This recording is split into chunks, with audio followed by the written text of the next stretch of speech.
Steve will start in about 10 seconds. Yeah, that works. So. All right. All yours. Okay. I will now call to order the April 25th, 2023 meeting of the Historic Review Board. First, we will ask if there are any public comments for items not on the agenda this evening. Hearing none, we will move on to the public hearing portion of our agenda. There is one public hearing on land use applications scheduled tonight. Our role is to conduct the public hearing and to make decisions about the matter before us. In making those decisions, we must apply the applicable codes and laws and cannot vary from or change those laws or codes. Members of the Historic Review Board are to be unbiased. Before the start of the hearing, I will ask the board members whether they have had any potential conflicts such as family, financial, or business relationships with any of the applicants or with regard to the land in question. I will also ask whether any of the board members have discussed the application in question with any of the parties or have independent knowledge of relevant facts, such as from a visit to the site in question. Any member of the audience may question any board member about their disclosures. A staff report has been prepared for each application and has been made available to the public 7 days before the first public hearing. The staff report identifies the approval criteria that apply to each applicant's proposal. Staff has analyzed the criteria which are contained in the staff report. The quasi-judicial hearing procedure that the board will follow is set out in state law and the Oregon City Municipal Code. The hearing procedure steps are shown on the chart. Anyone wishing to speak should fill out a speaker's card and email it to the planning staff before the hearing. Speakers will proceed in the order in which their card is received. You should fill out your address on the card so the city will notify you of its final decision. For the public record, please begin all testimony stating your name and city of residence. Testimony and evidence should be directed toward the applicable approval criteria. If you believe other criteria apply in addition to those addressed in the staff report, identify and discuss those criteria and explain how and why you believe they apply to the application under consideration.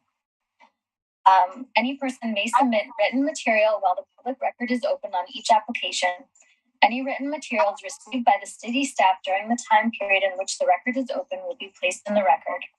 Written materials submitted during the public hearing must be presented to the city staff in order to become part of the record. If a person intends for PowerPoint presentations, reports, pictures, or other exhibits used in their oral testimony to be placed in the record, copies must be submitted to the city staff while the record is open. If they are not given to staff, they will not be included in the record. Any person wishing a continuance to present additional evidence and testimony or to keep the record open to respond to new evidence must make that request before the public testimony portion of the hearing is closed. If the Historic Review Board makes a decision with which you disagree, any issue that you may wish to appeal must have been raised on the record for the consideration of the City Commission or the Land Use Board of Appeals, or both. Without raising the issue on the record with sufficient detail and accompanied by statements or evidence that the city and all parties can respond to, the issue will not be deemed appealable to the City Commission or State Land Use Board of Appeals. In addition, the failure of an applicant to raise constitutional or other issues relating to proposed conditions of approval with sufficient detail to allow the local government or its designee to respond to the issue precludes an action for damages in circuit court. We will now open the record for Oregon City file number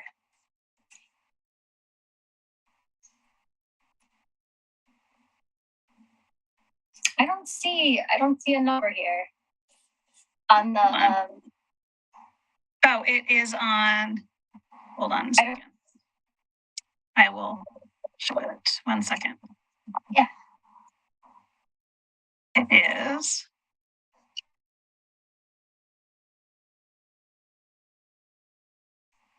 PG 2005 is the historic file number. Okay. It's in addition to a covered rear porch on a historic structure, the Dr. Mount residence. It's in the McLoughlin Conservation District, 817 Center Street. The applicant is also requesting a preservation incentive for the rear yard setback.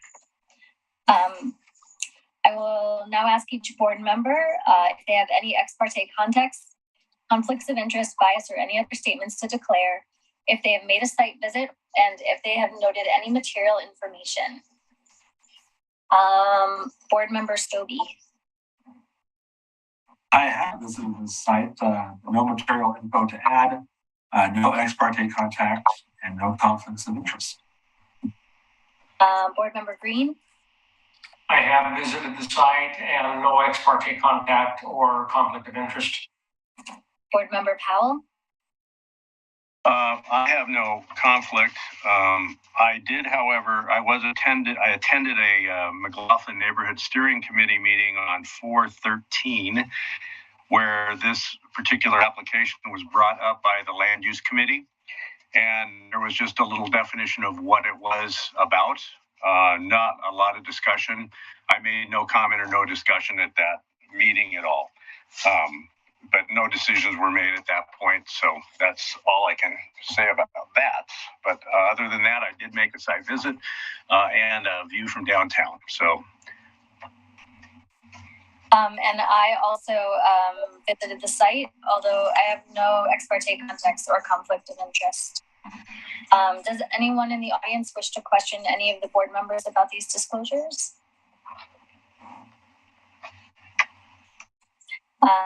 We will now commence with the planning staff report. All right. And before I start, does everyone else hear that clicking sound Yes. at all? Okay. I'm wondering, I've been looking at all the folks and who is on mute. Sabrina, can I ask you to be on mute just real quickly to see Yes. if that is coming from you?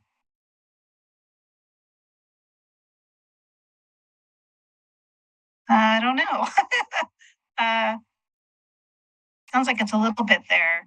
I don't know if it gets too bad. We'll try to work. It's still there. I'm wondering if it's from Willamette Falls Studios. If that, because it was not like that before we went live. But I'm not sure. So I'm going to do my best to try to talk past the sound. So I apologize. I'm going to share my screen. All right. Can everyone see the screen? Okay. Yes. Yes. Okay. So let's show. Okay. All right. Okay. This is PG 2305 addition to a covered roof porch on a designated structure in the McLoughlin Conservation District.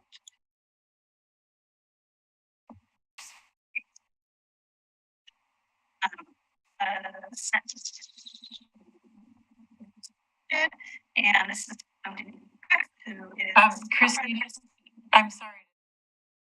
It seems like we lost your sound. I don't know if that was just on my end or if that was for everybody. She was fading out on my end too. Do you want to try your headset? And I don't know if that'll help or not. Sometimes it seems to make it better. Technology. A friend and foe.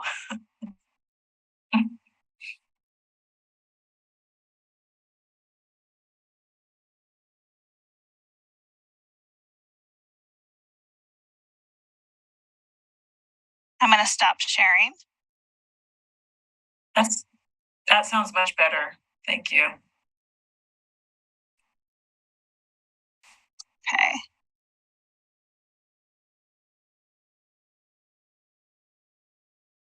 One second.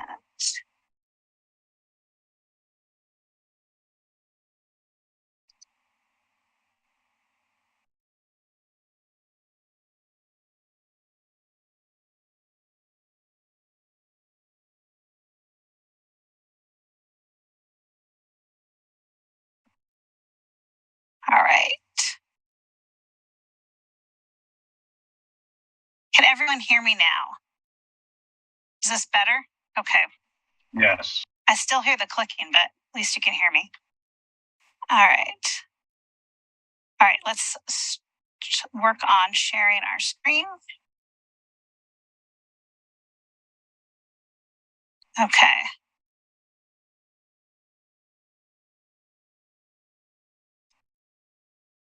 All right, can everyone hear me and see the screen? Yes? Great. Okay, good place to be in. Okay, this is PG 2305, addition of a rear porch on a historic structure, the Dr. Mount residence, located in the McLoughlin Conservation District at 817 Center Street. As part of this, the applicant is also requesting a preservation incentive for the rear yard setback, which we will discuss. Prior or post-posting of the HRB agenda, we received one public comment from Denise McGriff, resident of the McLoughlin Neighborhood Association and the mayor of Oregon City. And I'll read it aloud. It says, "Good afternoon, HRB members and staff. I'm submitting testimony in support of the application for exterior alterations at Dr. Hugh Mount House. The owners are my neighbors and have been excellent stewards of this property over many years.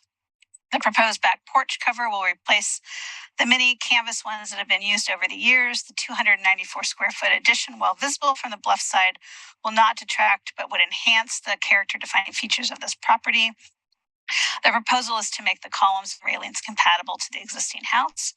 The attachment to the existing house appears to be minimal and would not cause damage. The porch has been used over many years by the Frederick and Gearing families. The cover would make it more permanent and usable, as well as reduce leakage and wear and tear on the house. The preservation incentive should also be granted as the structure is an existing condition. Thank you for the opportunity to comment." So that is now added into the record for this application. The property, as mentioned, is at 817 Center Street. You'll see a map to your left and front of the house, which you can see on Center Street. The porch is in the rear, and that porch really can be viewed from downtown if you looked up onto the bluff. As I mentioned, this is a colonial revival structure. We don't have that many in Oregon City, but the Dr. Hugh Mount House is a designated structure. Therefore, any new construction or additions, get reviewed by the Historic Review Board, and this being a cover to the porch is triggered as an addition. Here is a photo of the existing porch. So what you'll see in future drawings is really a proposed cover for that. Right now it's an uncovered rear porch. The property line is just really to the right of that fence you see there. And so the applicant is requesting a preservation incentive to allow a cover of the existing porch. Normally they would have to have a 20-foot setback, and you can have up to as close as a 15-foot setback if you have a covered porch.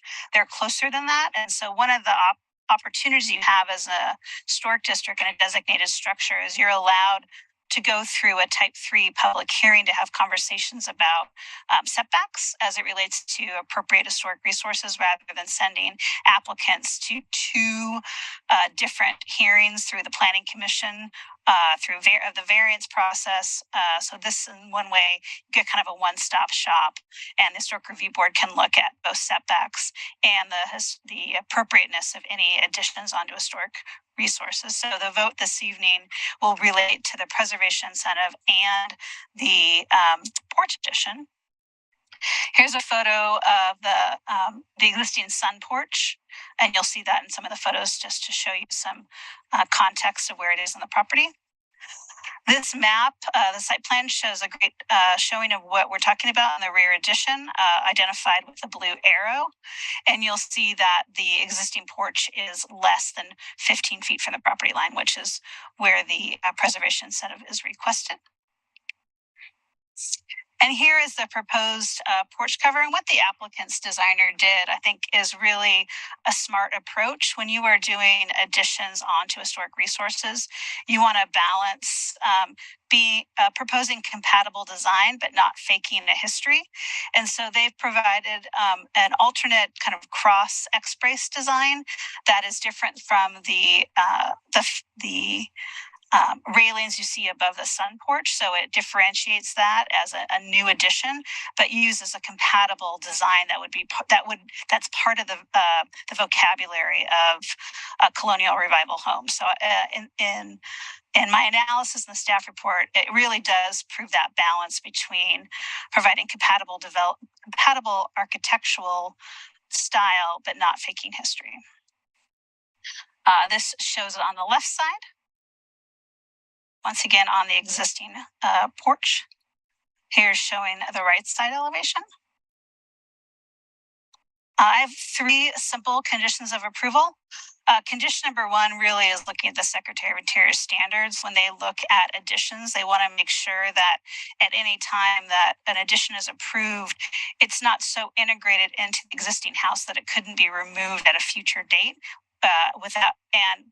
and not adversely affecting the historic resource. So it doesn't look like it is. I wanted to add my initial condition said, while the porch cover looks to be independent of the house, the applicant has not indicated how the proposed cover will be constructed to allow its removal at a future date without, I'm adding this as part of the motion this evening, adversely affecting the existing structure, because everything is affected. So I want to make sure adversely affecting the verbs in there. Prior to obtaining building permit, the applicant shall provide staff with additional information to ensure that the porch cover can be removed at a future date without harming the historic structure. I've already talked to the applicant, and they're happy to provide that in a building permit process. As always, not that the applicant's proposing this, but always good to put in conditions that incised or pressure treated wood is not visible on a surface, and that the preservation incentive to allow the porch cover in the rear setback is approved. It's reasonable to allow the addition. It's an existing porch. It is its neighbor is a cliff, and its impact is the historic resources is not impacted by having a porch in an existing condition. So I have, the board has options this evening. These are very standard options. You can approve the proposal with conditions, which is the recommendation the staff has. You can approve the proposal with modified conditions and provide revised findings. You can deny the proposal and provide revised findings, or you continue the hearing and request more information. So I'm going to stop my presentation, and I can bring it back up again. Actually, I'll hold on to it. If the board has any questions for staff before we move to the applicant. None here.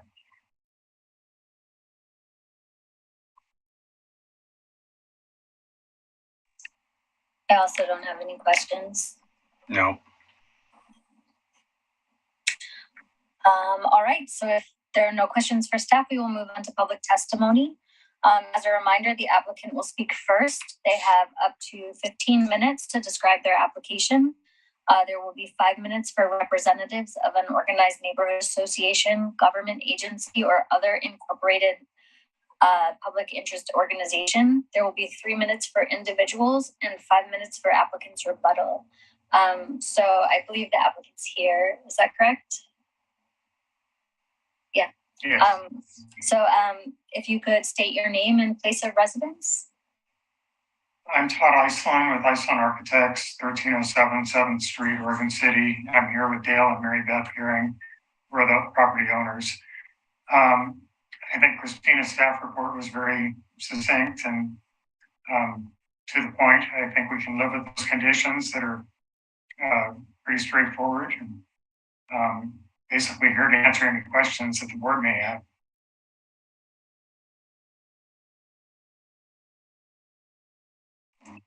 Are there any questions from the board for the applicant?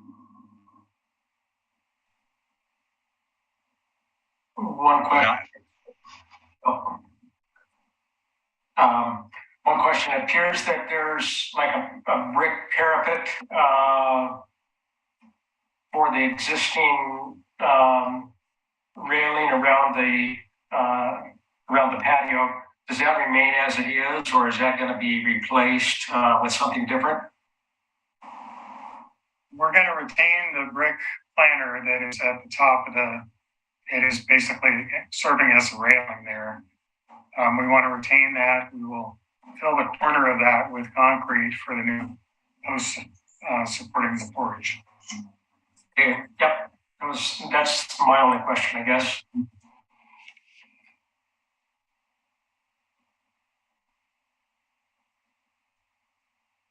Does anyone else have any questions for the applicant? I do not. Thank you. All right.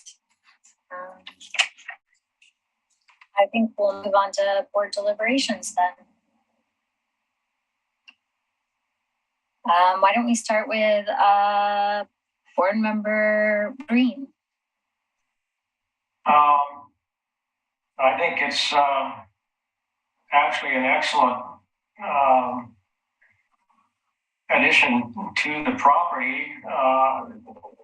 In my view, I think it's very, very good proportions, and the styling seems very appropriate. So I really have no problems with it.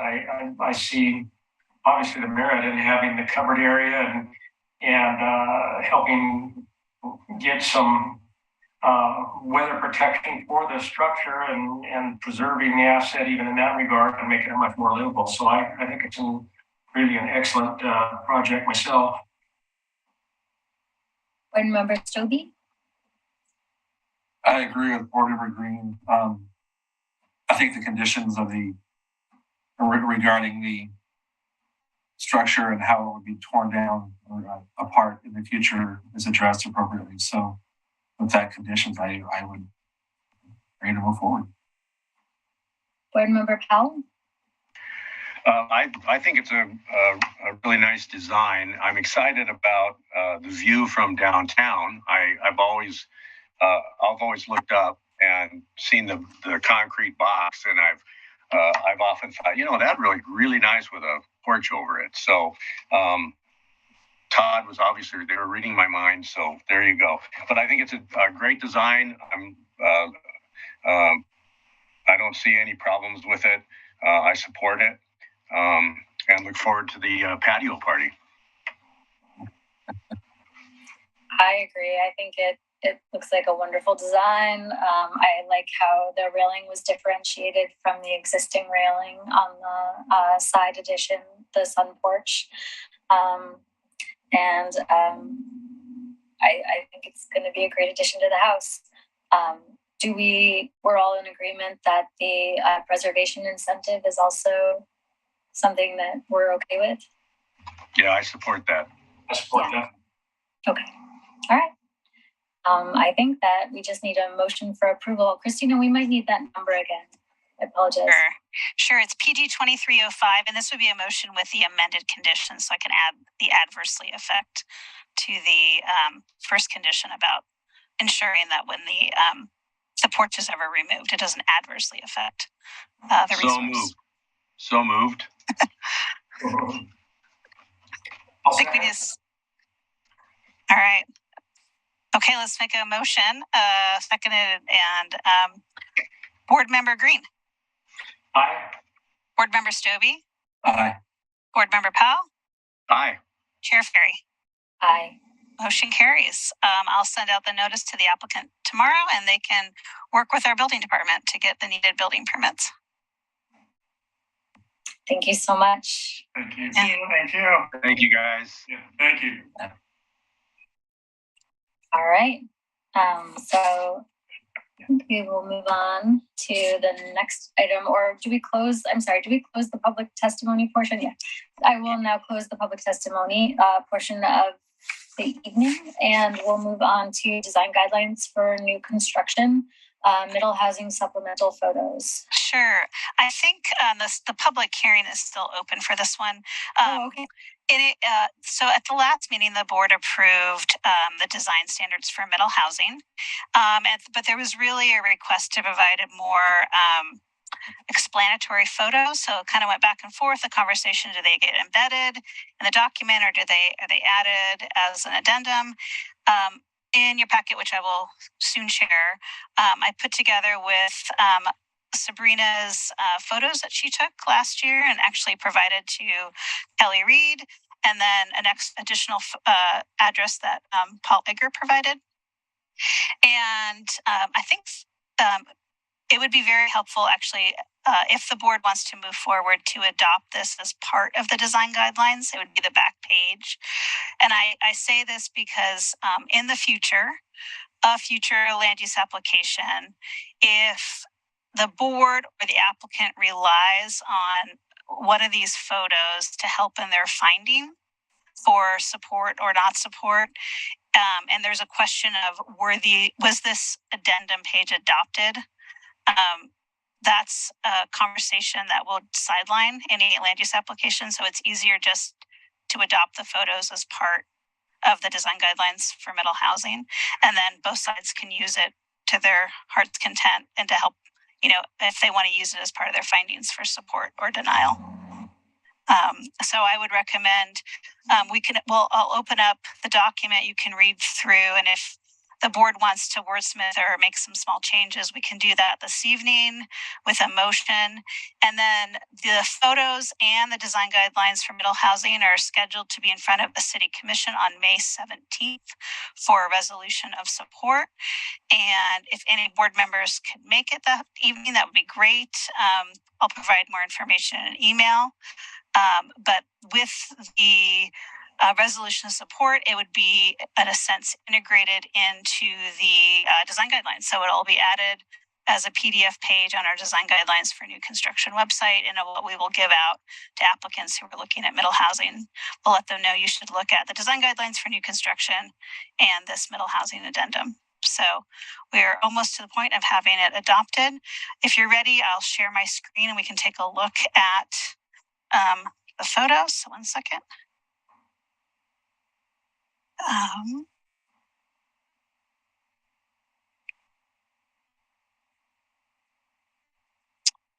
Hold on a second. I want to make sure I have this up.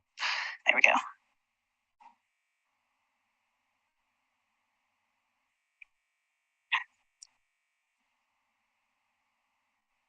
Okay, so what I did is with the photos that Sabrina provided, I provided the addresses, and then I just kind of did my best to explain why the photo is useful.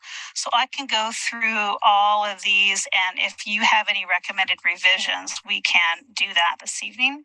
If there's anything you think is helpful to add to this, or anything I have on here that's not helpful, let me know. So I'll start with the first one, and that's 412 John Adams Street.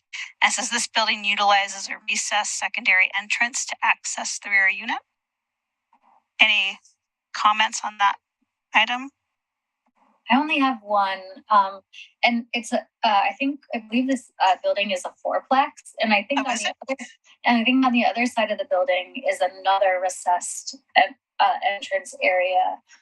Not as decorative as this side piece with the arched doorway, but I believe that there's another one on the driveway side to get to two other units. Should I say this building uses multiple recessed entries? Yeah, maybe okay. That's just so that they don't think it's a duplex. Okay. Yeah. All right. Moving on, let me know. Tell me to stop if you want to talk about any particular item. 1202 Jackson Street. This is near the swimming pool. This residential building utilizes a more streetcar commercial design and was once a historic commercial node in the neighborhood. Was there something specific, Sabrina, you were thinking of with this building? No, and I actually really liked your descriptions a lot. Okay. So the first one was the only one I think I had a comment about. So. Okay, we'll move on to the next one. 1102 7th Street. Basement and rear entrances provide secondary access to this quadplex that maintains the massing of a single family residence. So there's 2 entrances in the bottom and stairs to the rear for that one. And then 601 Jackson. While currently a 6plex, this approach breaks the building into 2 abutting historic massings, which reduce impact on the district. So these are, once again, looking at single family kind of forms to put together. I'm going to scroll down. Let's see.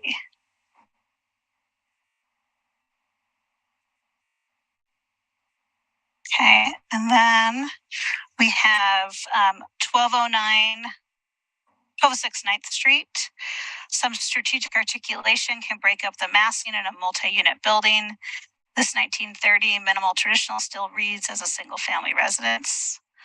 I didn't know that one. I wasn't sure what to say on that one. So is there anything you were thinking of, Sabrina? No, and actually, I didn't realize that it had been originally a single family home until I pulled up the sort of inventory sheet on it, because it works so well as a multi-unit house.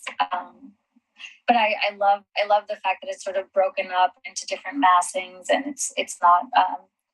And I like all the different entrances. So I think what you said is correct. I mean, this really is what happened in what was once, happens again. These homes in the 1950s were broken up for apartments in the 60s, and we're kind of back in full circle. My favorite duplex in McLoughlin is next, 1108 6th Street. So there's also a twin on another part of the city, but this simple duplex utilizes a mirror design with a paired entrance doors and maintains the massing of a single-family residence.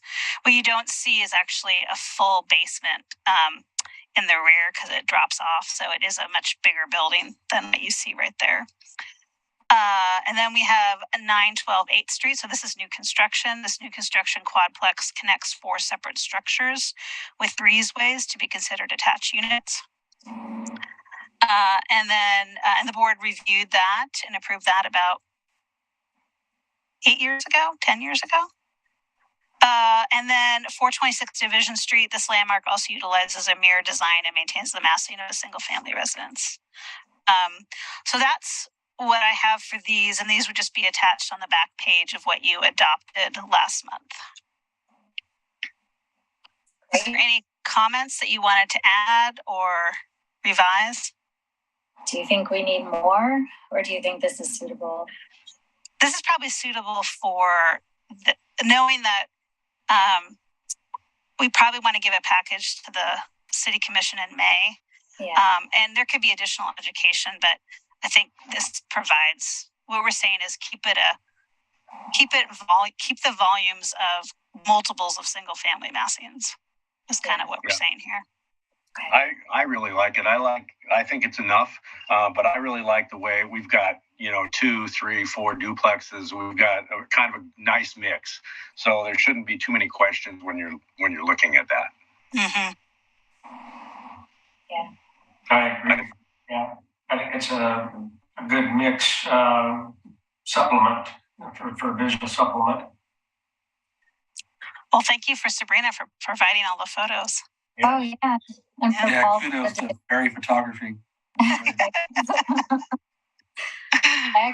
really liked that we reviewed the minutes for the 912 8th Street as well. I liked that continuity.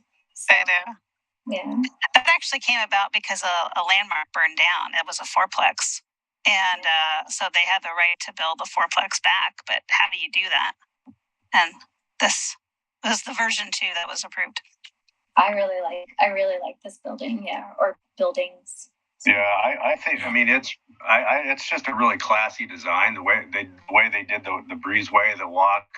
Everybody's got their own space. And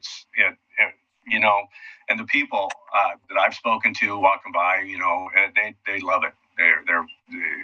They love the design. They love being in the neighborhood, and they love that kind of a small place. So I think it's a real hit. All right, well, I'm going to stop sharing. Second, look at this.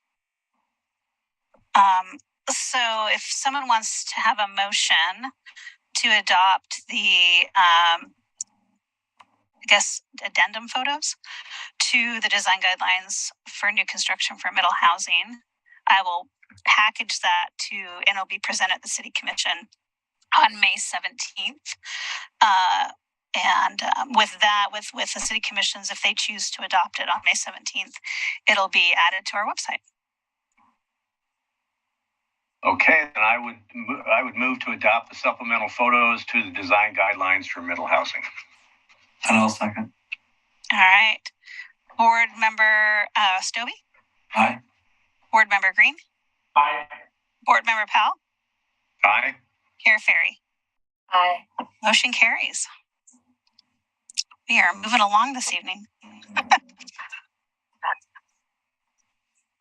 All right, so the next thing, now do I close the public hearing? I'm sorry. Okay, I'm always a little confused about when that starts and ends. But we'll close the public hearing. And then I think we have minutes to approve. We do, but I was looking over a lot of the minutes and I noticed a fair amount of them don't actually have the vote recorded. So I'm going to send them back to our city recorder. We have two sets of minutes that are work sessions, so they don't need votes. So the April work session and the August work session, the board can vote to approve this evening. And then I can send the rest back to our city recorder to record the actual vote tallies and we'll send them back as amended minutes. Okay. So I need a motion to approve and second the April and August 2014 minutes. I make a motion to approve the April 22nd and August, what was it? Sorry. The minutes that Christina just mentioned. Second. Well, I see an April 23rd, 2013. Oh, is it 13? Okay, I don't yeah. see 14. It's 13 then. So it was the April and August meeting that I saw that were work sessions. So those are the only ones that were able to be approved this evening. Okay. So if it's, sorry. Okay. All right, I'll second those then. All right. Call the vote. Board Member Powell. Aye. Board Member Stobie. Aye. Board Member Green. Aye. Chair Ferry. Aye. All right. You'll get to see those again with minutes. With actual vote actions. All right. Are there any communications? I have a couple. May is Preservation Month. Yay! So the National Trust for Historic Preservation does a Preservation Month every year. And in Oregon City, we usually kick it off with a proclamation. So the mayor will be doing that at the May 1st City Commission meeting. And our Parks and Rec Department, we have Preserve Our Past Poetry Contest, where you can, that's the kind of our activity. So we have on the back, if you want to learn more, the back of the Trail News actually has information about Preserve Our Past, and it is on our Parks and Rec website. And there's prizes to be won to write poetry or writings about Oregon City. And then May 17th, we'll be adopting the design guidelines for new construction for middle housing. That's exciting. And the Ruth Powers Award will be awarded. I sent you an email with some options. Send me your comments back this next couple days, and we'll move forward with a Ruth Powers Award winner. That will be presented by the mayor on the May 17th, right at the beginning. And I will let you know more details as we get closer to the meeting. Did you send that email to personal emails or did you send it to the city email? I sent to the city email. Oh, okay. I'll check that. Yeah. And I have a date in there to please respond to me by. So offhand, I don't remember it. The last thing, go ahead. I was just going to say, I think it's Thursday. Okay, great.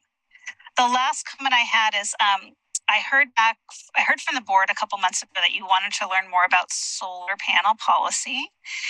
And then we do have some ability to do additional training. So I have been working with the State Historic Preservation Office, and they recommended an organization called the National Association of Preservation Commissions, who can provide virtual and in-person education seminars and trainings. I have a meeting with them this week and I will learn more, but we may have an opportunity if we can schedule it before the end of our grant period, which is the end of August. We might be able this summer have some in-person education opportunities. And for your architects and planners out there, it's AICP and AP. There's some AIA there, and we might be able to invite people from Westland or other preservation professionals or boards around the region. So I'm going to learn more, and I will provide that information. But I'm going to let you know I am looking at education opportunities for the board.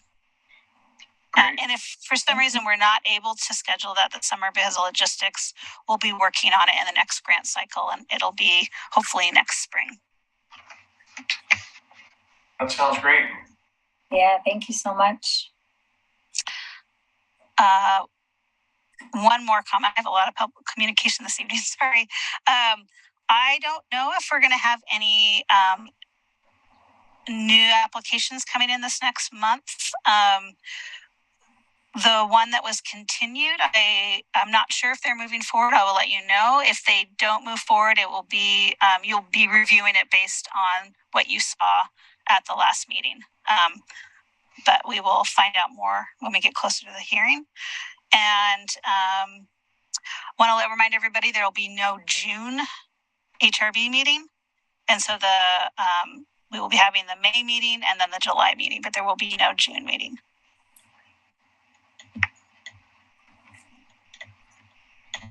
All right. I was going to mention also I don't know if anybody had heard the podcast, the historic preservation hot podcast on the city's new podcast program inside City Hall. Mayor McGriff spoke for 25 minutes, a little bit on the history of Oregon City and historic preservation. Very well done. I was impressed. I usually give her a lot of trouble, but she did a really nice job on this, and I was really pleased to see it. So, if it's worth 25 minutes of your time, I think. Oh, great! I didn't know that was up. That's great. Thanks for speaking on that. Is that it came out on the online trail news. I noticed it today. All right. so? Just do a Google search for the online trail news and that'll bring it up then. Yeah, Well, actually, I think either that or go to Inside City Hall. I think it's called the Inside City Hall podcast. Okay. and you can get the e-trail news if you go onto the city's main website. You'll see we have a kind of a scrolling news section, and whenever the monthly trail news, the e-trail news gets released, there's always a link on the main page. So if you just head to our website, you should be able to link to it. And if you want to sign up to it, I'm always a big fan of people signing up to the monthly e-blast. You get lots of information.